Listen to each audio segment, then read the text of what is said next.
Bismillahirrahmanirrahim. Elhamdülillahi Rabbil alemin. Vessalatu vesselamu ala hayri halqihi Muhammedin ve ala alihi ve sahbihi ecmain. Kıymetli dostlar, sevgi, sevilmek, sevmek, bunlar çok güzel şeyler. Peygamberimiz sallallahu aleyhi ve sellem el mer'u ma'a men ahabbe, kişi sevdiğiyle beraberdir buyuruyor. İnsan birbirini sevdi mi ne bu dünyada ne de öbür dünyada birbirinden ayrılmaz. Bir insan cehenneme gidiyorsa sevdiğini de beraberinde götürür. Bir insan cennete gidiyorsa yine sevdiğini beraberinde götürür. Onun için sevgi çok kıymetli bir şeydir. İnsan eğer birbirini seviyorsa sevgisini ifade etmesi lazım. Peygamberimiz sallallahu aleyhi ve sellem bir gün bir mecliste otururken meclisin önünden bir kişi geçer. Mecliste bulunan bir kişi, "Ya Resulallah, şu geçen adam var ya, ben onu çok seviyorum." Peygamberimiz aleyhisselam, "Peki bunu ona söyledin mi?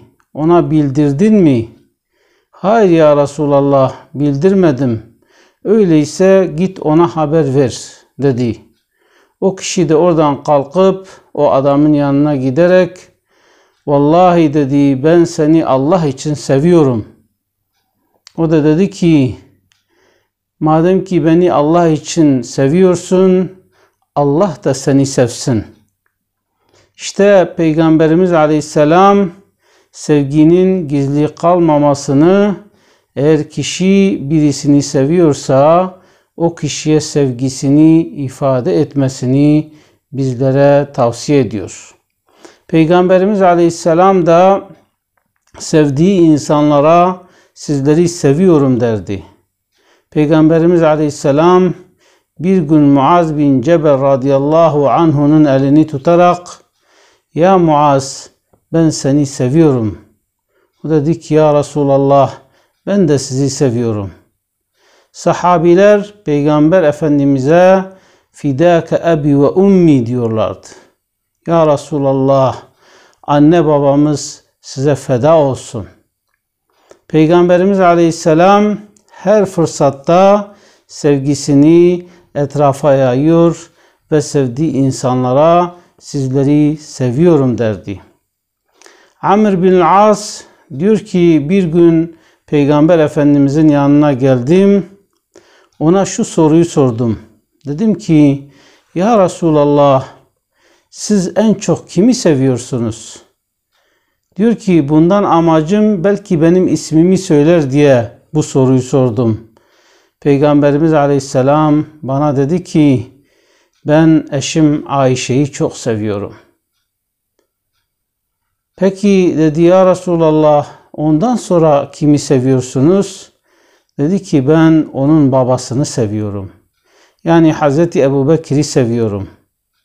Amr bin As diyor ki, orada diyor sorularımı nihayete erdirdim. Yani bir daha soru sormadım.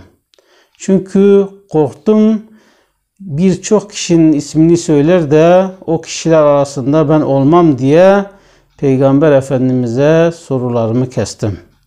İşte Peygamberimiz Aleyhisselam sevdiği insanlara onları sevdiğini söylerdi. Kıymetli Müslümanlar, bizlerin en büyük eksiklerinden bir tanesi, biz sevgimizi yayamıyoruz. Yani çocuğumuza onu sevdiğimizi söylemiyoruz veya eşimize eşimizi sevdiğimizi söylemiyoruz ve güzel sözlerle birbirimize seslenmiyoruz. Hep kırıcı sözlerle birbirimize yükleniyoruz. Halbuki bir Müslümanın yapması gereken sevgiyi ön plana çıkarmasıdır. Bu sevgilerin başında da Allah sevgisi geliyor. İnsan her şeyi Allah için sevmesi lazım. Peygamberimiz Aleyhisselam men ahabbe lillah, kim seviyorsa Allah için sevsin. Ve ebgade lillah, kim nefret ediyorsa da Allah için nefret etsin. Ve a'ta lillah, bir insana bir şey veriyorsak Allah için verelim. Ve men'a lillah, ve Allah için birbirimizden engelleyelim. Yani her şeyimiz Allah için olsun. Eğer öyle olmazsa bizim ahirette halimiz duman olur. Eğer bir sevgiyi yaymazsak, sevgi milleti toplumu olmazsak, bir de elimizde bu kadar rivayet varken o zaman hem bu dünyada hem öbür dünyada ne yapmış olacağız? Ziyana uğramış olanlardan olacağız. Peygamberimiz sallallahu aleyhi ve sellem Mekke'de peygamberliğini ilan edince eşini, dostunu, akrabalarını İslam'a davet etti. Önce eşinden başladı. Eşi ona iman etti. Hazreti Hatice radıyallahu anha hemen Peygamber Efendimiz'e teslim oldu. Hazreti Ali hemen Müslüman oldu. Peygamber Efendimiz'in kızları hemen Müslüman oldular. Ama evin damadı Ebu'l-As, yani Hazreti Zeynep'in eşi, Müslüman olmayı reddetti. Aslında o da eşini çok seviyordu. Ama onunla birlikte İslam dairesine girmek istemedi. Mekke müşrikleri Ebu'l-As'a baskı kurmaya çalıştılar. Onu eşini boşamaya zorladılar. Dediler ki eğer sen Zeynep'i boşarsan Peygamber Efendimiz'e bir darbe vurmuş olursun. Onu boşa dediler ama Ebu'l-As dedi ki hayır dedi. Ben eşimi seviyorum. Ortada sevgi olunca insanlar birbirine ihanet etmez. Birbirine zarar vermez. Peygamber Efendimiz'in amcası da yani Ebu Leheb de Peygamber Efendimiz'e dünür olmuştu. Ümmü Gülsüm ile Rukiye'yi oğullarına istemişti. Ama Mekke müşrikleri ona baskı kurunca onlar nişanı attılar ve Peygamber Efendimiz'i incittiler. Ama şunu bilmiyorlardı. Allah'ın peygamberini ne kadar sevdiğini bilmiyorlardı. Ebu Leheb'in oğlu bir ticarete katıldı. Bir sahrada, bir çölde bir aslan gelip sadece onu avladı ve gitti. Yani o kişiyi paramparça etti. Tamam, Peygamber Aleyhisselam onlara bir zarar vermedi ama Allahu Teala onların o hareketini karşılıksız bırakmadı. Peygamberimiz sallallahu aleyhi ve sellem ne kadar kızını istediyse de Ebu'l-As'tan alamadı. Peygamberimiz aleyhisselam Medine'ye hicret ettikten sonra müşriklerle Bedir Savaşı gerçekleşti.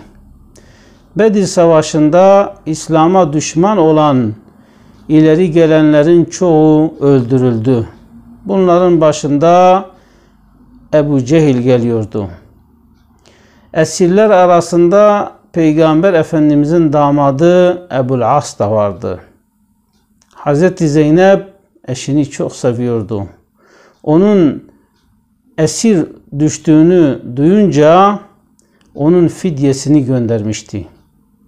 Peygamberimiz Aleyhisselam Bedir esirlerini iki şekilde bıraktı. Dedi ki ya 10 kişiye okuma yazma öğretirsiniz veya fidyenizi verirsiniz. İşte Ebu'l-As'ın eşi Hazreti Zeynep gerdanlığını gönderdi. Peygamberimiz Aleyhisselam gerdanlığı ganimetler arasında görünce hüzünlendi. Çünkü o gerdanlık eşi Hazreti Hatice'nin kızını evlendirdiğinde taktığı bir hediyeydi. Peygamber aleyhisselam onu görünce çok hüzünlendi, duygulandı ve ashabına dedi ki, müsaadeniz olursa bu gerdanlığı geri vermek istiyorum. Çünkü bu gerdanlık eşimin hatırasıdır. Peygamber aleyhisselam Hazreti Hatice'yi unutmadı. Çünkü Peygamber Efendimiz onu gönülden sevmişti. Peygamberimiz aleyhisselam her fırsatta eşi vefat etmesine rağmen bir iyilik, bir hasenat yaptığında eşinin akrabalarına o iyilikleri dağıtıyordu. Hazreti Ayşe validemiz diyor ki, vallahi diyor, Hazreti Hatice'yi görmedim ama en kıskandığım kişi Hazreti Hatice'ydi. Çünkü Peygamberimiz aleyhisselam onu çok seviyordu. Peygamber aleyhisselam neden seviyordu? Çünkü Hatice malını, canını, her şeyini Peygamber Efendimiz için infak etmişti. Ona nur topu gibi çocuklar vermişti. Hiçbir zaman bu benim, bu senin diye bir söylemde bulunmamıştı. Peygamberimiz aleyhisselam evsiz barksızdı. Hazreti Hatice'nin evine yerleşti. Hiçbir zaman Hazreti Hatice bu benim evimdir, sen benim malımla geçiniyorsun, üstüne üstlük paramı harcıyorsun, yok ediyorsun, tüketiyorsun diye bir defa bile bir söylemde bulunmadı. Kıymetli dostlar, kendimize bakalım. Yani bu benim malım, bu benim param, bu benim altınlarım, bu benim şuyum, bu benim buyum. Ama ben eziliyorum, geçinemiyorum, bana katkıda bulun dediğinde eşin cevabı, ben sana veremem. Nereden buluyorsan bul, istersen git çal, git babandan iste, git şundan iste. Peki biz birbirimizin neyiz? Peygamberimiz aleyhisselam işte Hatice'yi ömrü boyunca unutmadı. Çünkü Hatice onun için vefadardı. Onun için her şeyini harcamıştı. Yani bunu söylerken kocanın da vefalı olması gerekiyor. Kadının da vefalı olması gerekiyor. Bir ailede ailenin kıblesi bir olmazsa, yöneldiği kıble bir olmazsa o ailede huzur olmaz. O ailede mutluluk olmaz. O ailede sevgi olmaz.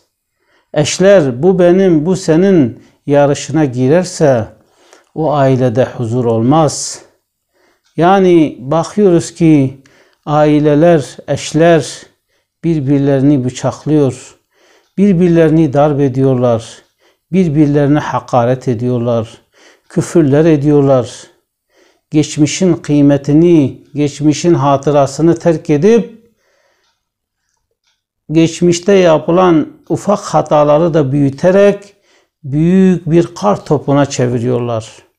Halbuki birbirlerine olan iyilikleri hiçbir zaman hatırlamıyorlar.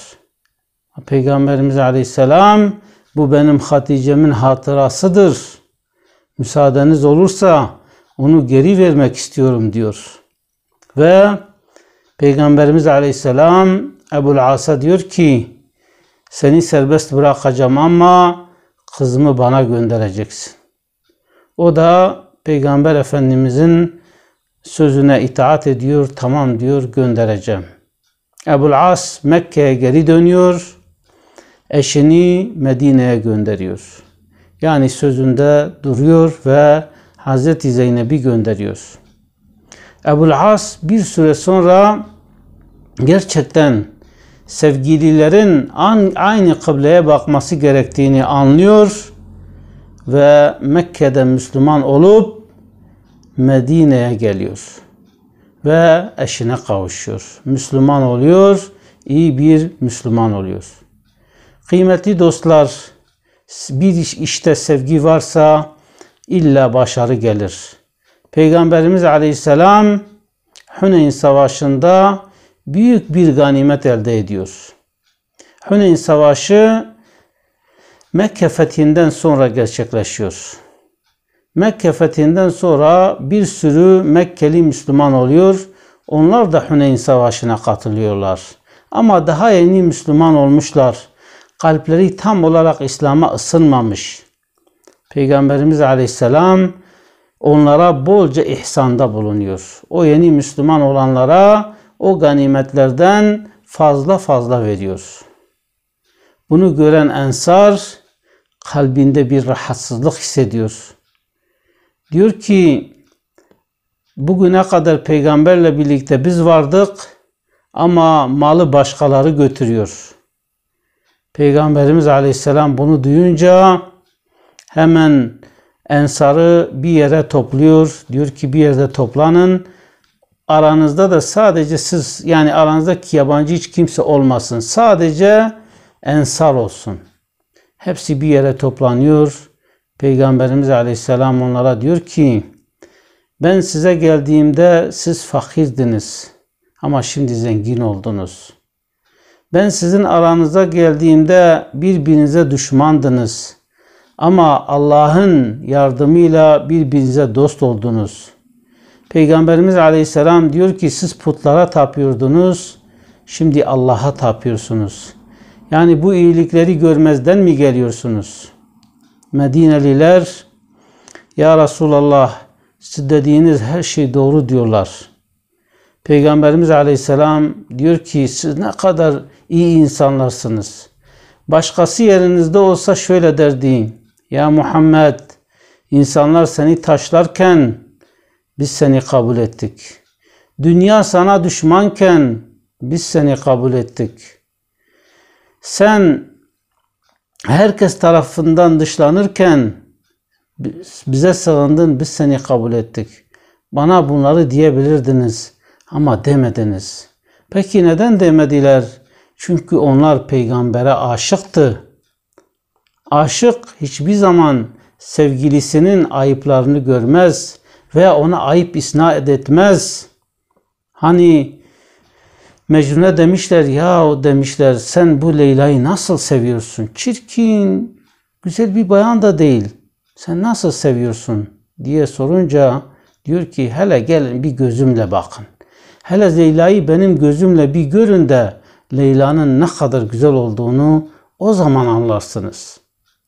İşte Ensar Peygamber Efendimiz'de Peygamber Efendimiz'e söyleyecek bir sözleri yok. Olsa da söylemezler. Çünkü onların derdi acaba peygamber bizi bırakır da Mekke'de kalır mı? Onların endişesi bu. Peygamberimiz Aleyhisselam onların muradını anlıyor ve diyor ki ey Ansar diyor ben sizinle birlikte olayım, sizinle beraber olayım, mal mülk de başkalarının olsun. Bunu istemez misiniz? Oradaki ashab ağlaşıyor ve diyor ki ya Resulallah biz de bunu bekliyorduk. Biz diyorduk acaba peygamber bizi bırakır mı? Peygamber şehrini fethetti. Artık bizimle Medine'ye döner mi diye kaygılanıyorduk.